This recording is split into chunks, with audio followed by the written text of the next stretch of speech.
My name is Mike Reynolds, 42 years old, divorced. 2 kids I see on weekends if the overtime doesn't stack up. I've worked the 11 p.m. to 7 a.m. shift at the Regional Distribution Centre for 11 years. Big box retail hub, trucks in and out around the clock. I'm recording this on my phone because somebody needs to hear what really happened during that peak holiday stretch a few years back. Not the official story. The real one. I don't expect it to change anything, just need it said. The warehouse is massive, covers ground like a small town. Bright fluorescent lights overhead, but long shadows between the racks anyway. Constant hum from the conveyor belts and forklifts. Smell of diesel from the docks mixed with cardboard and plastic wrap. You get used to it, or you think you do. Nights are when it feels different. Quieter in the human sense. Fewer people, more machines doing the talking. Normal third shift life for me. I kiss the kids goodnight around 9:30, drive across town, punch in at 10:45. Coffee from the break room tastes like burnt plastic, but you drink it anyway. Mind drifts after hour 6. You think about bills, child support. How your ex said you were already gone, even when you were home. Then the scanner beeps, and you keep moving. Quotas don't care if you're tired. That stretch was brutal. Holiday peak, short-staffed, mandatory overtime. Everyone pulling doubles. Carlos on forklifts, quiet family man, 3 kids, always had pictures taped to his cab. Lena, the supervisor, sarcastic but fair, kept things running. New kid, Tyler, 22, trying to make rent and pay off a truck. We nodded at each other, did our routes, tried to stay ahead of the belts. I started my usual pick route in the far racks around 1 a.m. High-value items, electronics section. Scanner in hand, cart rolling behind me. I turned into aisle 47 and stopped. There was a pallet already staged exactly where my list said to pick. Items wrapped neat, labels facing out, ready for outbound. No radio call. No one around. I checked the system. It showed my ID as the one who pulled it 20 minutes earlier. I hadn't been back there yet. I shook it off. Told myself someone mixed up the logs. Peak season gets sloppy. I moved on. Things got off after that. Around 2:30, I heard my name over the intercom. Mike Reynolds, Section 12. My own voice, flat and tired like I sound after too many hours. I keyed my radio. Lena, you call me? Nothing. I walked to the nearest station. Lena looked up from her clipboard, eyes red. Haven't used the intercom in an hour, headsets only. She said it twice, like she needed to hear it herself. I kept working. Quotas don't wait. Then I found Carlos's forklift in aisle 62, engine idling low, seat still warm, half-eaten lunch on the floor mat, his wife's tamales. No Carlos. Radio on the dash, silent. I called it in. Lena sent a couple guys to look. They came back shrugging. Probably on break. But his scanner showed activity until right before I found it. Then nothing. Break room was empty when I went for coffee at 3:15. Vending machines humming. Old newspapers on the table. I sat for 5 minutes, staring at the security monitor on the wall. It cycled through cameras. One caught me walking aisle 39. I didn't remember going there. On the screen, I stopped, stared off past the edge of the frame, and nodded slow. Then kept moving. The timestamp matched real time, but I was sitting in the break room watching it. I went back to my locker later. Note taped to it in my handwriting. Finish the route. Don't look back. Ink matched the pen in my pocket. Letters steady. I don't remember writing it. Lena started acting strange around 4 a.m. We crossed paths near the docks. She repeated something I'd said to Tyler earlier, word for word, about the new kid needing to pick up pace. Same tired drag in her voice. Her eyes didn't quite focus on me. Keep moving, Mike. Shift needs hands. She walked off before I could answer. The warehouse felt bigger at 3 a.m. Aisles longer than the maps showed. Lights dimmer in spots, buzzing louder in others. More people went quiet as the night wore on.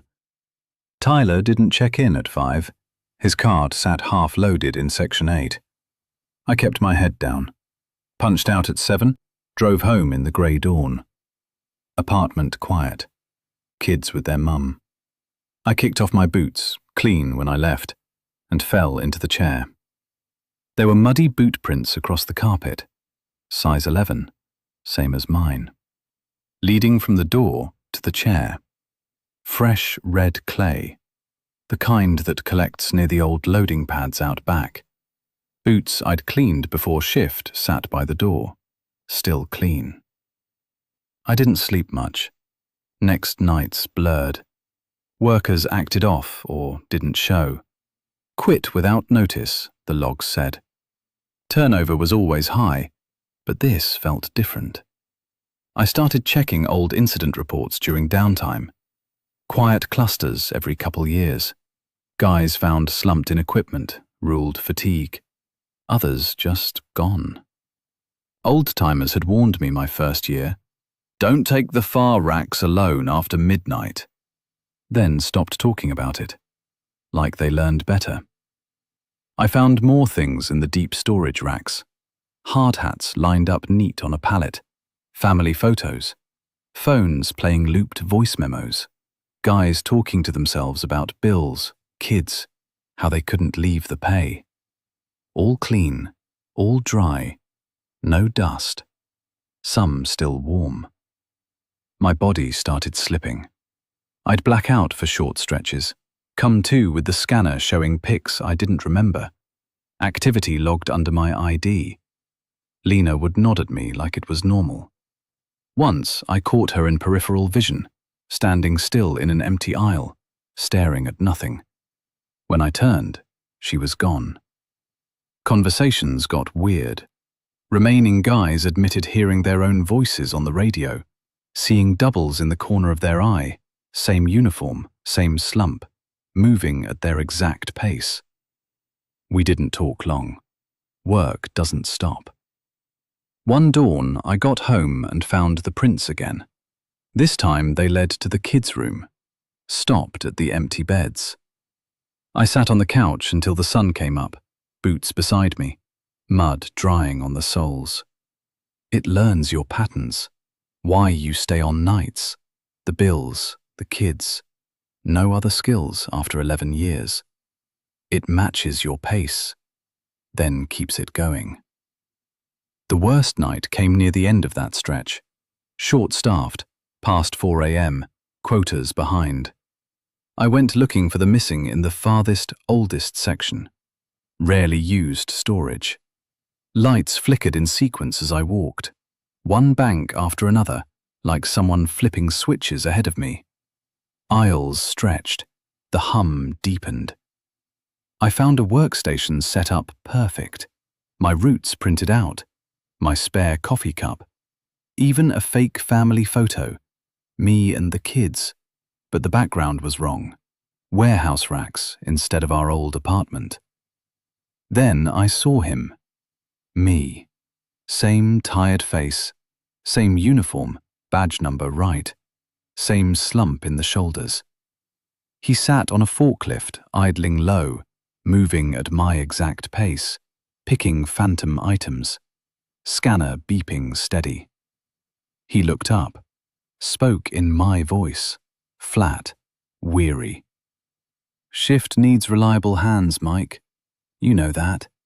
Remember cutting corners on the overtime logs, signing off early so you could see the kids, or how you told your ex you'd make it work, but never did. I remember.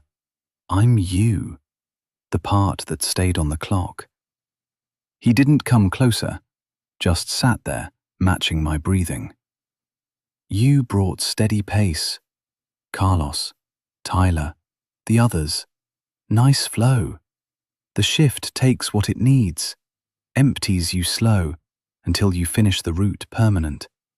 No more driving home, no more missing weekends. Just the hum. The lights dimmed further. Conveyor belts started running backward in the distance, clattering empty trays. Exits looked farther than they should. My scanner logged pics I wasn't making. Doors at the end of the aisles seemed to shift position. I ran. Footsteps behind me. Not fast, steady, my own pace. The hum followed, tasting the air. Aisles changed length, corners appeared. I tripped once, caught myself, kept going. Hit the side door, gasping, shoved through into the cold dawn air. Sun just breaking over the docks. I made it to my car, but something stayed back there. Not my scanner, not my radio. A piece of me. The part that still fought the tiredness. The part that believed I could clock out clean someday. It's gone now. I barely talked about it after. Bosses closed the cases as fatigue. High turnover, they said. I still work nights.